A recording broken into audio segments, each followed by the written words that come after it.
வணக்கம், welcome to Anand's kitchen. இன்றைக்கு நாங்கள் வந்து ஃபிஷ் ரொட்டி எப்படி செய்கிறதுன்னு பார்க்க போகிறோம். ஃபிஷ் கறி செய்து அதில் ரொட்டி செய்கிறதுக்கு இதில் வந்து உருளைக்கிழங்கு ஒரு கிலோ உருளைக்கிழங்கு எடுத்து தோல் சீவி வெட்டி வச்சுருக்கிறேன். அதை அவிச்சு எடுப்பேன். முதல் அதை அவிய வைப்பேன். அதுக்கு தேவையான அளவு கொஞ்சம் மஞ்சள் பொடி. இப்போ இதில் பார்த்தீங்கன்னா நான் 1 கிலோ கிழங்கு எடுத்து தோல் சீவி கழுவிட்டு அவிய வைக்க போகிறேன். நீங்கள் முழுசாயும் தோலோடு அவிய வச்சுட்டு எடுத்து உரித்து செய்யலாம். நான் கொஞ்சம் தோல் சீவிச்சு நான் வெட்டிட்டு எடுத்தால் குயிக்க அவிச்சு எடுக்கலாம்ன்ட்டு செய்கிறேன். இதில் வந்து சின்ன நான் வெட்டிட்டு இதுக்குள்ள கொஞ்சம் மஞ்சள் தூள் போட்டு வச்சுருக்கிறேன். மஞ்சள் தூள் போட்டுட்டு அதோட கொஞ்சம் உப்பும் போட்டுட்டு முதல் கிழங்கு அவிச்சு எடுப்பேன். கிழங்கு அவிச்சு எடுத்துட்டு அப்புறம் மெட்டல் எப்படி செய்கிறதுன்னு காட்டுவேன். இதுக்கு தேவையான அளவு உப்பும் கொஞ்சம் போடுவேன். போட்டுட்டு அவிய வைக்க போகிறேன். கறி செய்கிறதுக்கு வதக்குவேன். அதுக்கு தேவையான அளவு எண்ணெய். இதில் வந்து நான் ஒரு 2 டேபிள் ஸ்பூன் போடுறேன்.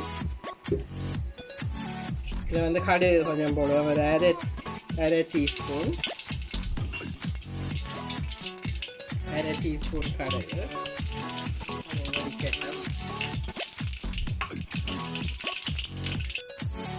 கடுகு வடிச்சிட்டது.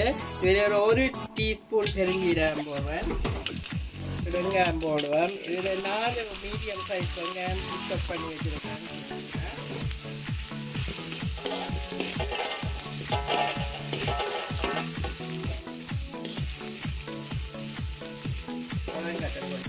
பார்த்தீங்கன்னா இதில் இஞ்சி, இந்த வெங்காயம் கொஞ்சம் வதங்கிட்டுது. அதில் இஞ்சி போட போகிறேன். இஞ்சி சாப் பண்ணி வச்சுருக்கிறேன். ஒரு அளவு கணக்கான பீஸ் எடுத்து இது பார்த்தீங்கன்னா கிட்டத்தட்ட ஒரு 2 டேபிள் ஸ்பூன் வரும். நல்லா சாப் பண்ணினது. அதே மாதிரி இது உள்ளி எடுத்து வச்சுருக்கேன். இது ஒரு முழு பூடு எடுத்து உரிச்சிட்டு அப்படியே சாப் பண்ணி வச்சுருக்கிறேன். அது ஒரு 8-9 பல்லு உள்ளி இந்த ஃபைனாக எல்லாம் சொல்லி சாப் பண்ணிவிட்டு இதில் 5 பச்சை மிளகாய் இப்படி பட்டமாக சாப் பண்ணி வச்சுருக்கிறேன். அதை போடுவோம். கொஞ்சம் வதங்கி கொஞ்சம் வதங்கிட்டது. இதில் நான் ஒரு பிடி ஸ்ப்ரிங் அனியன் எடுத்து ஒரு 6 ஸ்ப்ரிங் அனியன் பேரும் எடுத்து சாப் பண்ணிவிட்டு அதையும் போடுறேன். சில பேர் லீக்ஸும் ஆட் பண்ணலாம். நீங்கள் வேணுமெண்டா லீக்ஸும் ஆட் பண்ணலாம். கருவேப்பிலையும் ஆட் பண்ணலாம். கருவேப்பிலையும் போட்டு எல்லாம் கொஞ்சம் வதங்கிட்டு எல்லாம் வெங்காயம் உள்ளி எல்லாம். இதுக்கு உப்பு போடுவோம். உப்பு தேவையான அளவு தான். இந்த டிஷ்ஷிலையும் உப்பு தண்ணி இருக்கிறது. உப்பு தேவையான போடுவோம். இது கொஞ்சம் மஞ்சள் தூள் போடுவோம். மஞ்சள் தூள் போட்டு 1/2 டீஸ்பூன் அப்படின்னு ரோஸ்டட் கறி பவுடர் தான். அதுவும் தேவையான அளவு.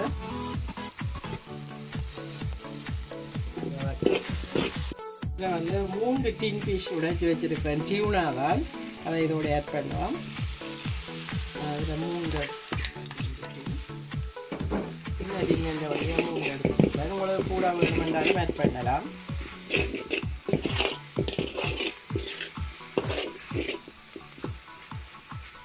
இது பார்த்தீங்கன்னா இப்போ முதல்ல ஒரு அரை டேபிள் ஸ்பூன் தூள் போட்டேன். நான் காணாத மாதிரி இருக்குது. இன்னும் ஒரு அரை டேபிள் ஸ்பூன் தூள் ஆட் பண்ணுறேன்.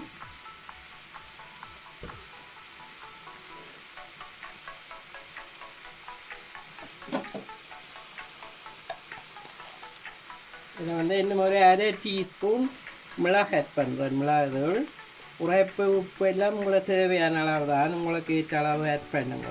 உரைப்பு சில உரைப்பு கூட குறையா இது உங்களுடைய அளவுக்கு தான். நீங்கள் எவ்வளோ அமௌண்ட் செய்கிறீங்களோ அதுக்கு ஏற்ற அளவுக்கு ஆட் பண்ணுங்க.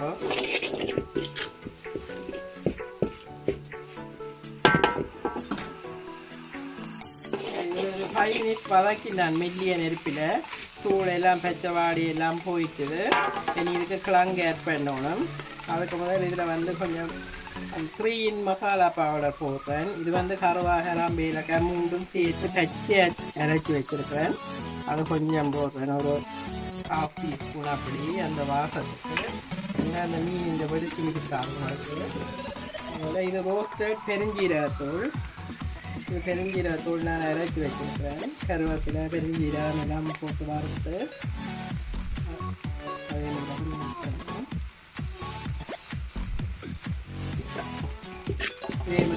பிரட்டிட்டு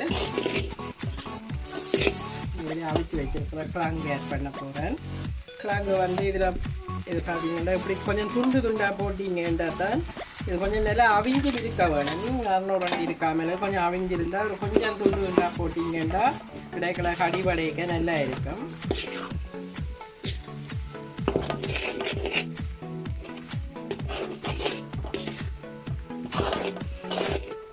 எல்லாத்தையும் மிக்ஸ் பண்ணிட்டு காட்டுறேன்.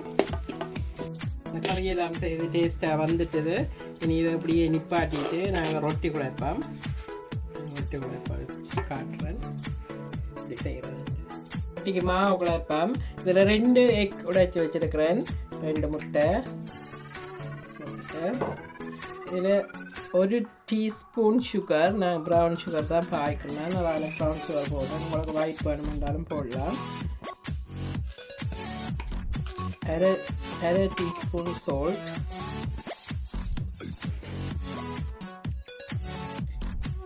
இதில் 1 கப் மில்க் போடுறேன். இந்த கப்பால் இது வந்து 1 கப் அளவுக்கு நோமலோடு நிறைய மில்க் தான். நல்லா இருக்கும். அடித்து பிஸ்கீட் பண்ணி நல்லா சுகர் சால்ட் எல்லாம் நல்லா கரையிடும். இதெல்லாம் நல்லா அடித்தாச்சு. இனி இதுக்குள்ள மாவை போட்டு குழப்பம். இது normal all purpose plain flower தான். இதில் வந்து 1.5 கிலோ இருக்குது. நான் இந்த மாவு அப்படியே குழைக்க போகிறேன்.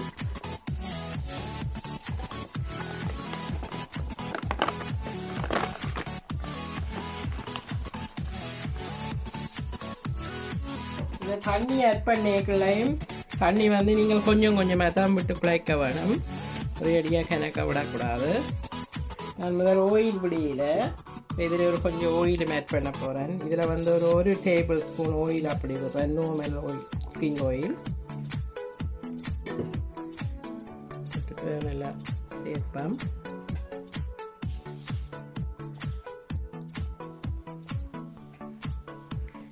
இனி இதில் தண்ணி தேவையான அளவு தான் நீங்கள் கொஞ்சம் கொஞ்சமாக விட்டு ஆட் பண்ண வேணும். நார்மல் ஓம் போட் மெல்லிய ஓம் போட்டால் விடுங்க. அப்போ உங்களுக்கு நல்லா கெதிய நல்லா சாஃப்டாக வரும். மெல்லிய ஓம் போட்டர் விட்டு கொஞ்சம் கொஞ்சமாக முதலுக்கு இப்படி ஒரு சைட்டுக்கே குழைச்சி கொண்டு வந்தீங்கன்னா நல்லா பதமாக உருண்டு வரும்.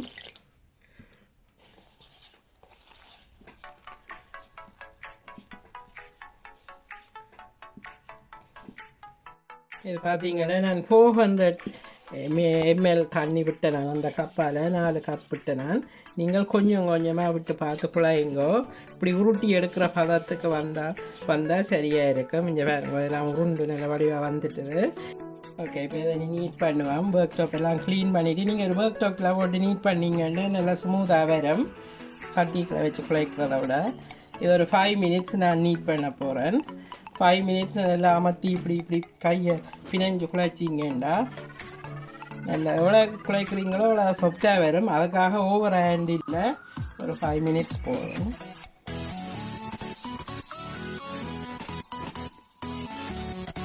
நீட் பண்ணி வச்சுருந்தேன். நாங்கள் இந்த இப்போ 1.5 மணிக்கு ஆகிட்டுது. பண்ண வைக்கலாம்னு சொன்னால் 12.5 hours ஆகிட்டுது.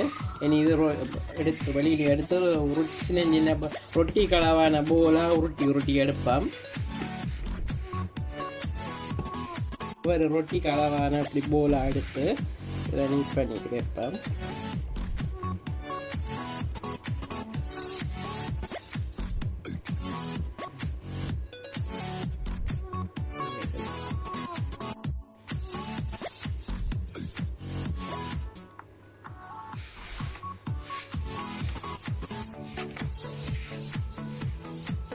சின்ன சின்ன போலாக உருட்டி எடுத்தாச்சு. உருட்டி எடுத்து லேசாக எண்ணெய் பிரட்டி வச்சுருக்கிறேன். இனி இதுக்குள்ள கறி எப்படி வச்சு ஸ்டஃப் பண்ணி செய்கிறதுன்னு பார்ப்போம். ஒரு போலாக எடுத்து கறியை ஸ்டஃப் பண்ணி வைப்போம். இப்படி மெல்ல மெல்லமாக இப்படி தட்டினீங்கன்னா ரொட்டி ஃப்ளட்டாக வரும். மாவு எடுத்து இப்படி ஃப்ளட்டாக எடுத்துட்டு இந்த எச்சரில் மெல்லிசாக எடுத்தீங்கன்னா சரி. இந்த கரையெல்லாம் நல்லா மெல்லிசாக எடுத்தால் தான் உங்களுக்கு ரொட்டி ஈஸியாக ஆவியும். இந்த ரவுண்ட் எடுக்க காணும், சின்ன ரவுண்டாக.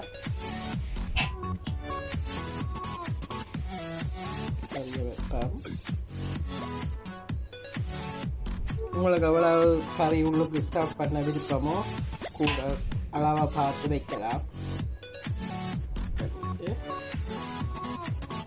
இதை இங்கே கவர் பண்ணிட்டு திருப்பி இந்த பக்கத்தால் எடுத்து இதையும் கவர் பண்ணிட்டு இந்த பக்கத்தில்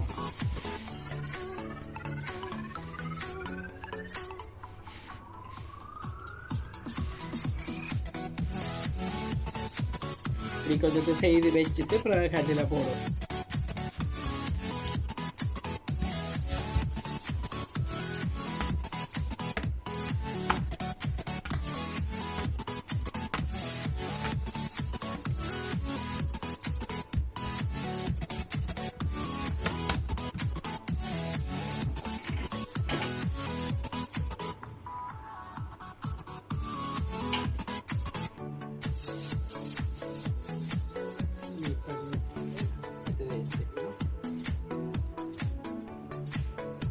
உங்களுக்கு எந்த சைஸில் வேணுமென்றாலும் மடிக்கலாம். இப்படி சதுரமாயும் மடிக்கலாம், இப்படி நீட்டாக வேணுமென்றால் நீட்டு சேப்பாயும் மடிக்கலாம்.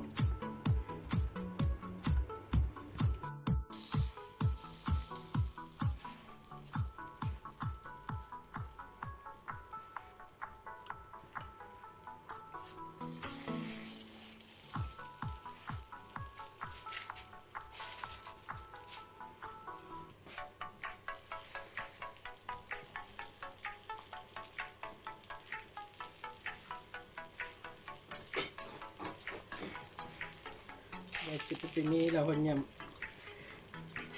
உடனே மற்ற பக்கம் 2 பக்கம் திருப்பி விட்டீங்கன்னா அந்த ரொட்டி ஒட்டுறது குறைவாகிடும். போட்ட உடனே ஒரு 1 மினிட் விட்டுட்டு திருப்பிட்டு இப்படி அமர்த்தி விட்டீங்கன்னா அந்த ஃப்ளட்டாக வேணும்.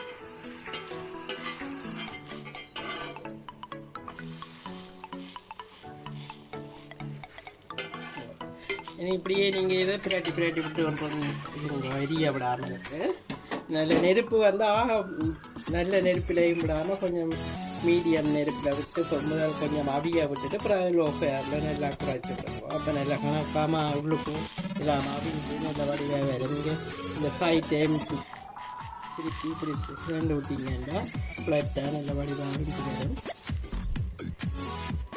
இந்த 2 பக்கமும் அவிஞ்சா பிறகு நீங்கள் இதை இப்படி சரிச்சு இப்படி நிமித்தி இப்படி சரிச்சு வச்சிங்கன்னா சேர்த்து எல்லா பக்கமும் நல்ல வடிவாக அவிஞ்சு வரும் 4 பக்கமும். அப்படி உங்களுக்கு கல்லில் வச்சு கஷ்டமெண்டா அவனுக்குள்ளேயும் வச்சு எடுக்கலாம் ஒரே அடியா. நான் அவனுக்குள்ளே வைக்கிறத விட கல்லில் வைக்கிறது தான் கூட டேஸ்டியாக இருக்கும். சரி பாருங்க, இந்த பக்கம் எல்லாம் திருப்பி விடையிக்கல நல்ல வடிவாக அவிஞ்சு வரும். இந்த பக்கம் அவிஞ்சிட்டு மற்ற பக்கம் திருப்பி விடுவோம். இப்படி இப்போ பார்த்தீங்கன்னா இந்த ரொட்டி எல்லாம் கல்லில் போட்டு எடுத்து ரெடி ஆகிட்டு நல்ல வடிவாக வந்திருக்குது. நீங்களும் இதே மாதிரி செய்து பாருங்கோ. பார்ப்போம் அவிஞ்சு நல்ல வடிவாக வந்திருக்குது. இதே மாதிரி நீங்களும் செய்து பாருங்கோ. இந்த வீடியோ பிடிச்சிருந்தால் லைக் பண்ணுங்க, கமெண்ட் பண்ணுங்க, ஷேர் பண்ணுங்க, மறக்காமல் சப்ஸ்கிரைப் பண்ணுங்க. தேங்க்யூ, பாய்.